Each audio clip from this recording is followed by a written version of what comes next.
الحمد لله كفى وسلام على عباده الذين اصطفى وبعد. قال ربيعي بن عامر رضي الله تعالى عنه: لنخرج من شاء من عبادة العباد إلى عبادة الله وحده ومن ضيق الدنيا إلى سعتها. حضرات طلبہ عزیز اور اساتذہ کرام، مہمانان عظام، عجیب صورتحال ہے کہ رسول اکرم صلی اللہ تعالی علیہ وسلم جس وقت دنیا میں تشریف لائے، اس وقت رسول اکرم صلی اللہ علیہ وسلم کو بہت ہی محبتوں کی نگاہ سے دنیا دیکھتی تھی، لیکن جو ہی رسول اکرم صلی اللہ علیہ وسلم کی نبوت کا اعلان ہوا تو دنیا دو حصوں پہ تقسیم ہو گئی۔ رسول اکرم صلی اللہ علیہ وسلم کو غلامی کی اور ماتحتی کی زنجیروں میں جکڑنے کی آخری حد تک کوشش کی گئی، اور رسول اکرم صلی اللہ علیہ وسلم تقریباً تنے تنہا تھے، لیکن آپ علیہ السلام نے اس غلامی کو قطعی طور پر کبھی منظور نہیں کیا۔ رسول اکرم صلی اللہ علیہ وسلم اس کے لیے جد و جہد کرتے رہے، اور تمام تر محنتوں اور کوششوں کا نتیجہ یہ ہے کہ سن 8 ہجری میں فاتح اعظم ہونے کی حیثیت سے رسول اکرم صلی اللہ علیہ وسلم مکہ مکرمہ میں داخل ہوئے ہیں۔ یہ ایک طویل داستان ہے جو کچھ ہجرت سے پہلے کی ہے اور کچھ ہجرت کے بعد کی ہے۔ حضرت ربیعی ابن عامر رضی اللہ تعالی عنہ ہیں، قیصر کے میدان دربار میں پہنچے ہیں، اور وہاں پر جو گفتگو ہوئی اس گفتگو کا جواب دیتے ہوئے میں مختصراً عرض کرتا چلوں۔ حضرت ربیعی ابن عامر نے شاہ وقت کو یوں مخاطب کیا کہ ہم جو دنیا کے اندر آئے ہیں، ہم اس لیے آئے ہیں کہ غلامی سے ہمیں انسانوں کو آزاد کرنا ہے۔ صرف ہم ایک وحدہ لا شریک لہ اللہ رب العزت کی غلامی اختیار کرتے ہیں تو کسی انسان کی غلامی ہمیں قطعی طور پر منظور نہیں۔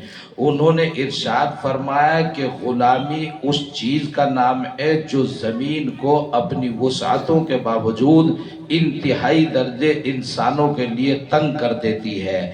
زمین کا دامن انتہائی تنگ ہو جاتا ہے، جو ہمارے محترم مولانا نے چند جملوں میں فرمایا کہ سوچ کو یہ غلامی محدود کر دیتی ہے، اور پھر آدمی اس سوچ سے آگے نکل ہی نہیں پاتا۔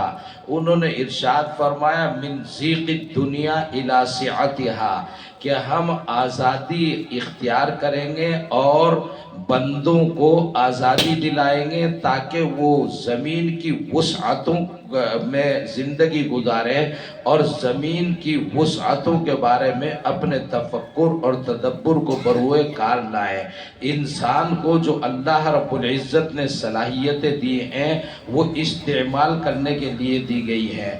یہ نتیجہ اور یہ سلسلہ آگے بڑھتا رہا، جہاں جہاں کہیں بھی اہل ایمان اپنی قوت اور مضبوطی یعنی بصارت ایمانی، علم کی گہرائی اور تدبر اور فکر والے جہاں جہاں بھی پائے جائیں گے وہ غلامی کو کبھی قبول نہیں کر پائیں گے۔ یہی صورتحال ہمارے ہندوستان کے اندر پیش آئی جب انگریزوں نے ملک کو چاروں طرف سے گھیر لیا ہے اور سینکڑوں سال تک غلام بنا کر رکھا ہے۔ ایک تاریخ ہے، طویل ہے، اور یہ تاریخ تو کرب آمیز اور بے چین کر دینے والی ہے۔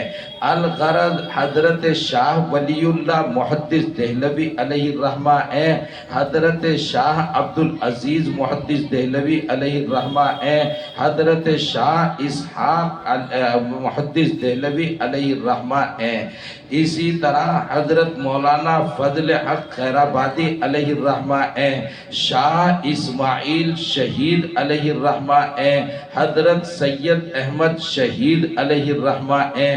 پھر ادھر چلے جائیے، حضرت الامام الاکبر حضرت مولانا محمد قاسم صاحب نانوتوی دارالعلوم دیوبند کے بانی و مبانی علیہ الرحمہ ہیں، حضرت مولانا رشید احمد گنگوہی علیہ الرحمہ ہیں، حضرت شیخ الاسلام حضرت مولانا حسین احمد مدنی علیہ الرحمہ ہیں، حضرت شیخ الہند حضرت مولانا محمود الحسن علیہ الرحمہ ہیں، حضرت حاجی امداد اللہ مہاجر مکی علیہ الرحمہ ہیں، حضرت حافظ زامن شہید علیہ الرحمہ ہیں، حضرت تھانوی علیہ الرحمہ ہیں۔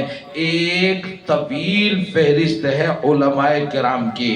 یہ صرف وہ نہیں ہیں جنہوں نے کتابوں کی تہوں کے اندر تحریک آزادی کو پڑھا ہو یا لکھا ہو، یہ وہ نہیں ہے کہ جنہوں نے مسجدوں کے ممبر و محراب پر بیٹھ کر آزادی کے لیے صرف دعاؤں پر اکتفا کیا ہو۔ یہ راتوں کو روتے تھے، اللہ رب العزت کے سامنے گردن جھکاتے تھے اور اللہ سے وعدہ لے کر اٹھتے تھے کہ اے اللہ یہ گردن آپ کے سامنے جھکی ہے، یہ کسی اور کے سامنے جھکنے نہ پائے۔ اور انہوں نے آزادی کے لیے محنت جد و جہد کی۔ ہندو مسلم تمام قوم ایک پلیٹ فارم پر آئے اور گاندھی جی نے جو جد و جہد اس کے لیے کی ہے اس کا قطعی طور پر انکار نہیں کیا جا سکتا۔ گاندھی جی ان کے رفقائے کار ادھر بھی ایک طویل فہرست ہے، تمام نے مل کر محنت اور جد و جہد کی۔ ان علماء کے ترانوں نے، ان کے فتووں نے ایسی مہمیز عطا فرمائی، ایسی جوانی اور ایسی قوتیں انسانوں کے اندر، ہندوستانیوں کے اندر پیدا فرمائی کہ انہوں نے قسم کھا لی کہ جب تک ملک آزاد نہیں ہوگا ہم اپنے خون کی قربانیاں دینے سے باز نہیں آئیں گے۔ الغرض ملک آزاد ہو گیا، لیکن مجھے صرف ایک بات کہنی ہے، یہ تو خوشیاں منانے کا وقت ہے اور ہمارے خوشی کے یہ 15 اگست اور پھر ہمارا قانون مرتب ہوا اور نافذ ہوا 26 جنوری، یہ تو دونوں مواقع ایک اہم ترین ہندوستان کی خوشی کے مواقع ہیں۔ اللہ کرے تا ابد یہ مواقع باقی رہے۔ اسی طرح ہندوستان کا ہر بچہ، ہر بڑا، ہر شہری، ہر مرد اور ہر عورت خوشیوں کے ترانے ہمیشہ ہمیش گاتا رہے۔ لیکن مجھے آپ سے کہنا یہ ہے کہ آزادیاں ہو یا کوئی اور اہم ترین مقصد ہو، یہ خالی چند جملوں کا نتیجہ نہیں ہوتا، اس کے لیے برابر اور تسلسل کے ساتھ پیغام اور ریگولر محنت اور جد و جہد اور قربانیوں کی ضرورت ہوتی ہے۔ یہ ایسے ہی نہیں آزادیاں میسر آتی۔ آزادیاں میسر لانے کے حاصل کرنے کے لیے یا کسی بھی بام عروج کو اور مقام اور مرتبے کو حاصل کرنے کے لیے پیغام اور تسلسل محنت جد و جہد میں مطلوب ہے۔ آپ طے کریں، ہندوستان کے آپ اور میں نہیں، یہاں سے حاجی گنج اس کا نام ہے اور حج سے جو پیغام اٹھتا ہے وہ پورے عالم کے لیے ہوتا ہے۔ من کل فج عمیق ہے تو الی کل فج عمیق پہنچنا بھی ہے۔ الغرض کہنا یہ ہے کہ ہندوستان کا ہر شہری یہ طے کرے، ہر مسلمان یہ طے کرے کہ ہندوستان ہم سے ہے۔ ہم اگر اچھے ہیں تو ہندوستان اچھا ہے، ہم اگر وفادار ہیں تو ہندوستان وفادار ہے، ہم مضبوط ہیں، ہمارے ارادے مضبوط و مستحکم ہیں تو ہمارا ملک مضبوط اور مستحکم ہے۔ اس ملک کی عمدگی کے لیے، اس کی صفائی کے لیے، اس کی ستھرائی کے لیے، اس کی ترقی کے لیے، اس کی اکنومی کے لیے، اس کی تہذیب کے لیے، اس کے تمدن کے لیے، اس کی کی شائستگی کے لیے، اس کا سارے عالم میں مقام بلند کرنے کے لیے جو کوششیں اور جو جد و جہد ہم میں ہو پائے گی، اس سے کبھی ہم پیچھے نہیں ہٹیں گے۔ لیکن یہ کوششیں کیسے ہوں گی؟ کیا ہم ان پڑھ ہوں، کیا ہم جاہل ہوں، کیا ہم بے ہنر ہوں، کیا ہم بے تمدن ہوں تو ملک ترقی کرے گا؟ ہمارے اندر ضرورت ہے کہ مضبوط صلاحیتوں والے ہر میدان کے اندر پیدا ہوں، بڑے بڑے ڈاکٹر ہوں، بڑے بڑے انجینئر ہوں، بڑے بڑے فلاسفر ہوں، بڑے بڑے اکنومکس کے ماہر ہوں، بڑی بڑی تعلیم اور بڑے تمدن کے مہارت ہمارے اندر ہو۔ وہ صلاحیتیں مضبوط ہم پیدا کریں گے تو پھر ملک بھی ترقی کرے گا، ملت بھی ترقی کرے گی۔ یہ مدرسے جہاں پر ہم بیٹھے ہوئے ہیں، یہ مدرسے تو اس کی ضمانت ہے۔ ترقی کی آواز، آزادی کی صدائیں انہی مدرسوں سے گونجتی ہیں۔ ان مدرسوں سے جنم لینے والے اگر طے کر لیتے ہیں تو پھر ملک بھی ترقی کرتا ہے، ملت بھی ترقی کرتی ہے۔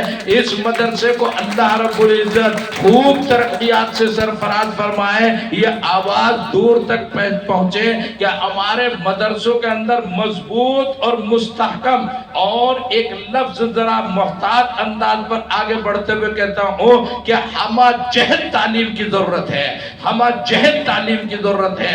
اگر وہ ہمہ جہت تعلیم آپ کے اندر ہوگی تو آپ کی اور آپ کے ملک کی ترقی کو کوئی نہیں روک سکتا۔ اللہ تعالیٰ مقام قبولیت عطا فرمائے۔ ہمارے تمام اساتذہ کرام ہیں، ان کی محنت اور جد و جہد اللہ رب العزت اس کو ثمر بار فرمائے۔ وما علینا الا البلاغ المبین۔